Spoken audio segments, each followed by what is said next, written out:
नमस्कार friends, planet hub channel में आप सभी का फिर से हार्दिक स्वागत है।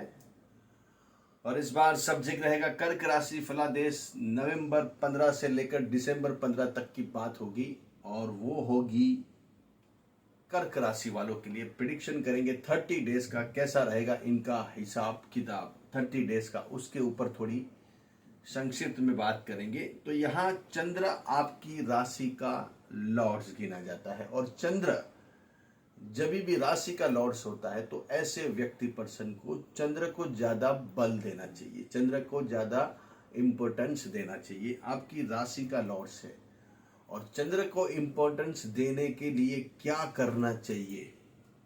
तो चंद्र एक ऐसा प्लैनेट है जो रात में दिखता है, आप दिन में उसको देख नहीं सकते सूर्य की गर्मी के हिसाब से। तो चंद्र जब भी दिखेगा आपको आकाश के अंदर, स्काई के अंदर, तो आप उसको अर्घ्य देना शुरू कीजिए, उससे चंद्र बलवान होता है।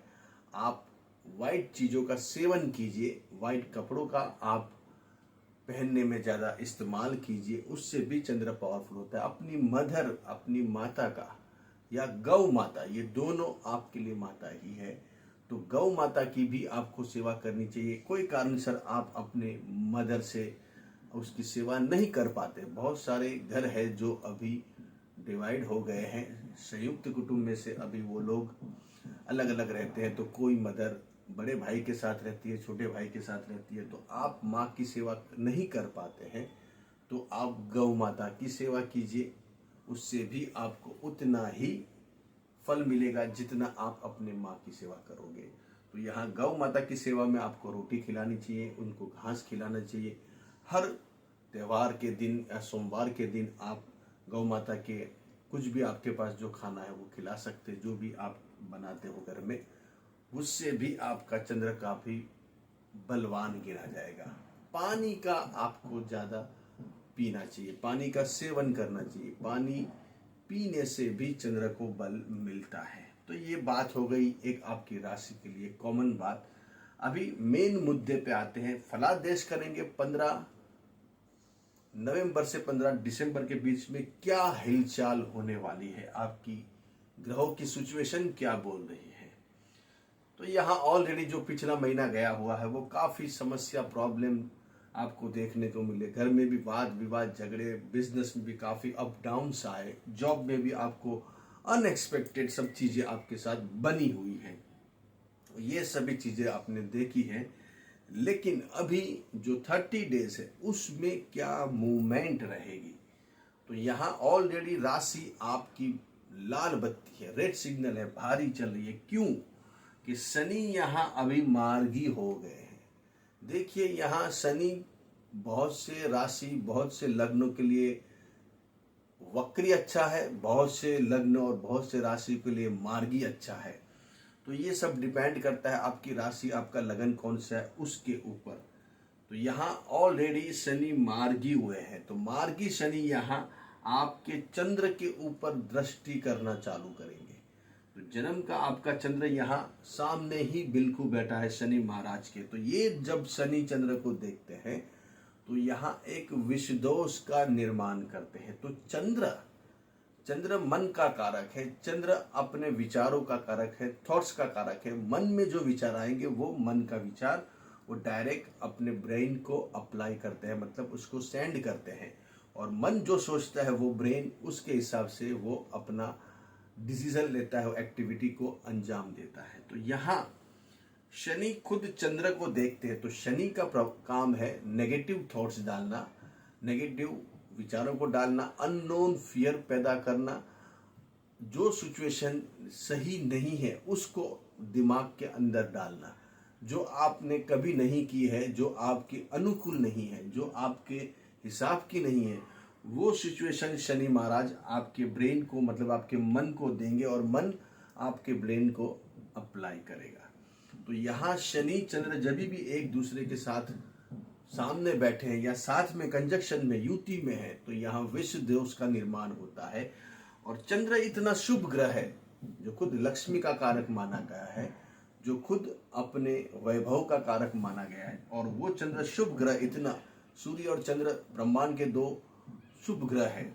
ऐसे पाप ग्रह भी सूर्य को मानते हैं, लेकिन हम दोनों हिसाब से देखेंगे उसको, सूर्य को भी शुभ ग्रह मानेंगे। तो यहाँ चंद्र और सूर्य इतने शुभ ग्रह होते हुए फिर शनि जब देखता है तो उसको नजर लग जाती है, दोष लग जाता है। तो ये कुंडली में अभी नजर दोष लगा हुआ है।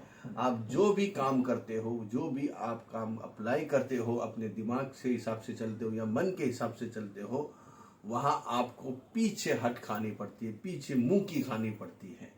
यहाँ कहीं ना कहीं आपका काम बिगड़ जा रहा है, बनता नहीं है। आपको विचार अननोन फियर आते हैं, आपके विचारों में एक नेगेटिव थॉट्स आते हैं। ये सब सिचुएशन यहाँ शनि क्रिएट करता है। और ऑलरेडी शनि की जो दसम नजर है वो आपके 4th हाउस के ऊपर भी गिर रही है और वहां केतु बैठा हुआ है। तो यहाँ दो प्लैनेट्स आपके 4th हाउस को देख रहे हैं और वो भी नेगेटिव है। तो यहाँ कहीं ना कहीं घर में झगड़े, फसाद, मन मुटाव होना, माँ से रिश्ते बिगड़ना, ससुर से रिश्ते बिगड़ना, कहीं ना कहीं बहुत सारे प्रॉब्लम क्रिएट होना, घर छोड़ना पड़ सकता है, दुकान छोड़नी पड़ सकती है, मकान छोड़ना पड़ सकता है, दूसरी जगह आपको माइग्रेट करना पड़ सकता है। ऐसी सिचुएशन यहाँ दोनों प्लैनेट्स आपके लिए बना सकते हैं। तो यहाँ आपके लिए पूरी लाल बत्ती है। कोई भी डिसीजन लेने से पहले आपको 100 बार सोचना चाहिए। खास करके आपने बिजनेस, आपकी जॉब और आप जो भी काम कर रहे हो उसके लिए आपको हड़बड़ी में एकदम जल्दी से डिसीजन लेके रिजाइन दे दिया, ये इधर से उधर कर लिया, वो बहुत सोचने की बात है। और कोई नया काम पकड़ लिया जिसमें आपको कभी भी इंटरेस्ट ही नहीं था, आपने कभी उसके बारे में जाना ही नहीं था, तो ये सिचुएशन आपको अभी क्रिएट हो सकती है। लेकिन आपको वहाँ बहुत सोच समझ के आगे बढ़ना है। अगर कोई भी गलत डिसीजन आपने ले लिया तो आपको पीछे उठ के आपको अफसोस, आपको पछतावा हो सकता है। ऐसे यहाँ ग्रह निर्देश कर रहे हैं। यहाँ मेन भाग्य स्थान में गुरु चल रहा है।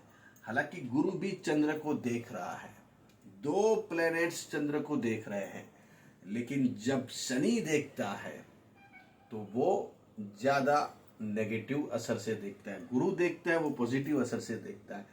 लेकिन अगर शनि नहीं देखता तो गुरु की आपको उसकी इफेक्ट, उसके पॉजिटिव थॉट्स आपको मिलते। लेकिन यहाँ शनि जब देख रहा है तो गुरु के जो पॉजिटिव थॉट्स आपको मिलने चाहिए वो यहाँ कहीं ना कहीं आपको मिलते नहीं है।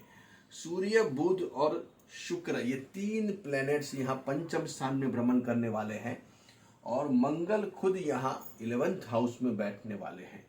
देखिए, लेकिन यहाँ जो सूर्य है वो धन का स्वामी है, बुध है वो 12th हाउस का स्वामी है और शुक्र खुद यहाँ आपके 11th हाउस का लॉर्ड है। तो यहाँ जो भी विद्यार्थी वर्ग है, जो भी स्टूडेंट वर्ग है, उनको लगेगा हमारे बहुत अच्छे रिजल्ट आएंगे, बहुत अच्छे मार्क्स आएंगे, बहुत अच्छी हमने पढ़ाई करी है। लेकिन यहाँ थोड़े मार्क्स आपके कहीं ना कहीं कम आते हुए नजर आएंगे। जो आपने मेहनत की है उससे आपका रिजल्ट कहीं डाउन होता हुआ भी नजर आ सकता है, क्योंकि ऑलरेडी यहाँ मैंने जैसे बताया शनि आपके चंद्र को देख रहा है, वो एक बहुत बड़ा इंपॉर्टेंस पॉइंट है। आपकी मेहनत के मुकाबले आपको जो मार्क्स मिलने चाहिए वो बहुत कम मिल सकते हैं।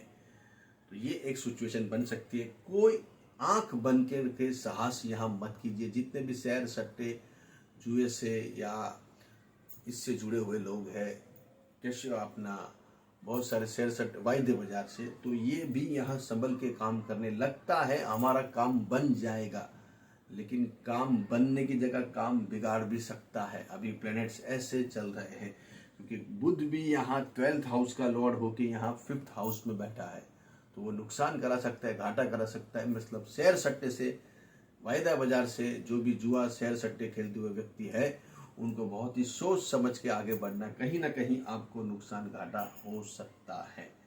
तो मेन जैसे मैंने बताया आपको, ये जो चर्चा हुई है उसमें मेन पॉइंट बोला जाएगा कि आपको अभी जो पिछला महीना गया 15-10 से 15-11, उसमें काफ़ी आपको घर में झगड़े, फसाद, ये सब चीज़ें हुई, माइग्रेट भी घर करना पड़ा, दुकान ऑफिस ये सब भी ऊपर से नीचे, नीचे से ऊपर, यहाँ से वहाँ सब जाना पड़ा, काम में सब प्रॉब्लम क्रिएट हुए, बिजनेस यहाँ ठप हो गया, क्या करना क्या नहीं करना वो समझ नहीं आ रही है।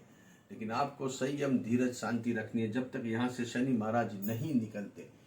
शनि यहाँ से जब चंद्र को छोड़ देंगे 15 जनवरी के बाद, और जब केतु के ऊपर शनि की नज़र बंद हो जाएगी, तब जाके आपको थोड़ी शांति राहत से यहाँ सब महसूस होने लगेगी। तब तक कामकाज आपका सेट होने वाला नहीं। इसके लिए आप खोटा साहस मत कीजिए, ज़्यादा उसके लिए एफर्ट मत कीजिए। जो चल रहा है वैसे चलाइए, और जो से ही आपको दिन निकल रहे वैसे निकालिए। ज़्यादा कुछ करने गए तो जो है वो भी चला जाएगा। अच्छे रहो, बढ़िया रहो, खुश रहो, खूब आगे बढ़ो।